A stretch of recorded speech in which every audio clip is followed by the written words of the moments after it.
पक्ष राज्यामध्ये ज्या विरोधात जे मुख्यमंत्री आहेत त्यांच्यावरच ह्या सगळ्या कारवाया होत आहे।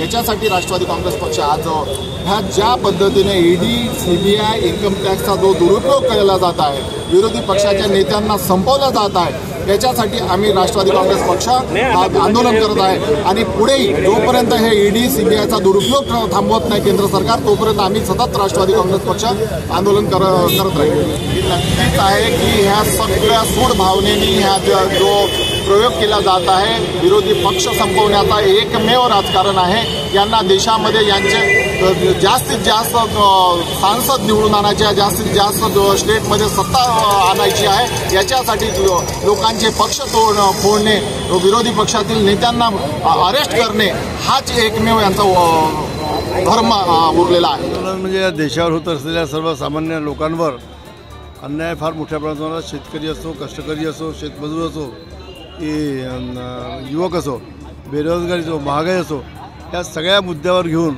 आम्ही त्या ठिकाणी आंदोलन करत आहोत। या आंदोलनामध्ये वास्तविकता धोका आता निर्माण होऊन आला, या देशाचे संविधान त्या धोक्यात येऊ नये ही त्या ठिकाणी दखल त्या ठिकाणी घ्यावं लागेल।